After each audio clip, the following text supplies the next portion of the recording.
Сәлеметсіздер ме достар, қалайсыздар? Менің есімім Жанерке, менің каналыма қош келдіңіздер.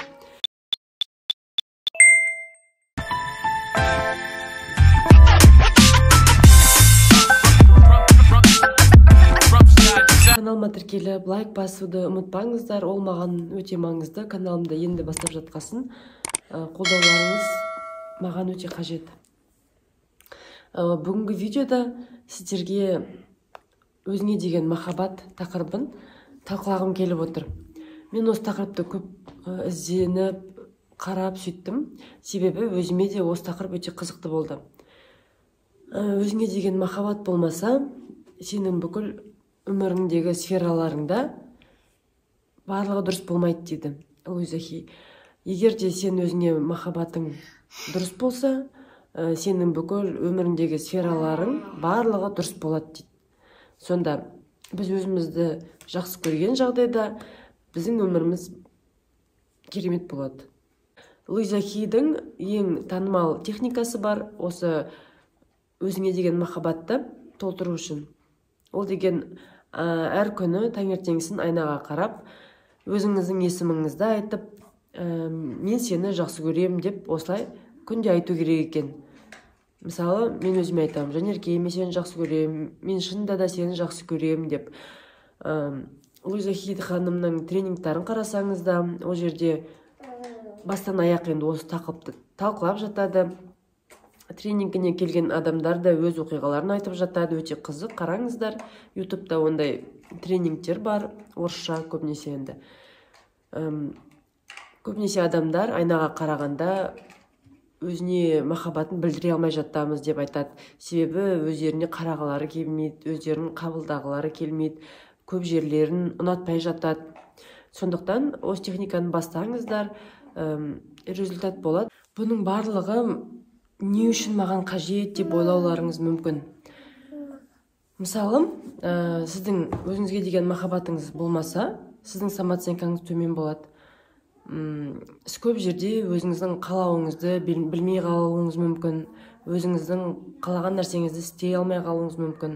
Сондықтан сіз өзіңізді бірінші орынға, өз өміріңіздің бірінші орнына қоя алмай қаласыз. Ал егерде әр адам өзін бірінші орынға қоймаса, ол өмірде жетістіктерге жете алмай қалады.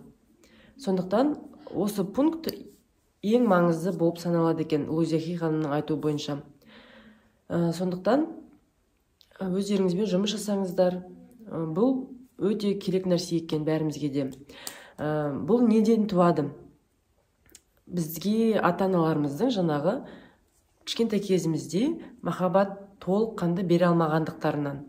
Енді бізде ата-аналарымыз СССР заманының адамдары ғой.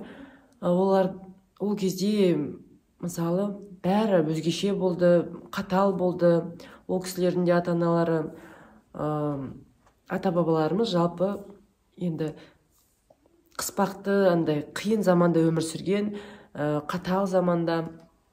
Сондықтан ол кісілер де махаббат ала алмаған, олар да білмейді ол не нәрсе екендігін. Олар да махаббаттың қандай болатынын білмейді, оны қалай беруін білмейді. Сондықтан біз қазіргі таңда енді өзіміз сол махаббатты толтыруымыз қажет. Сіздердің өздеріңіздің ойларыңызды айта кетіңіздер. Сіздердің осы пункттарыңыз өздеріңізге деген махаббатты қалай?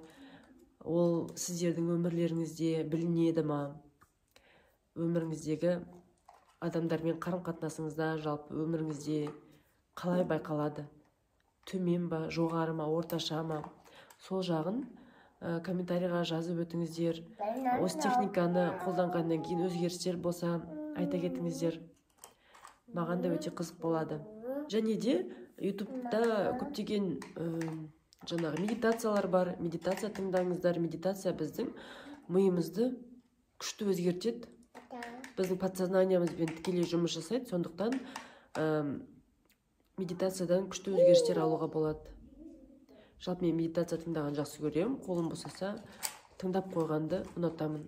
Ұйықтайтын кезде, сондай кездерде барлықтарыңызға кеңес етемін. Медитация тыңдап, аффирмация айтуға. Менімен болғандарыңызға рахмет. Менің каналыма тіркеліп, лайк басуды ұмытпаңыздар. Менің инстаграмыма тіркеліп кетіңіздер. сол сау болыңыздар, аман болыңыздар.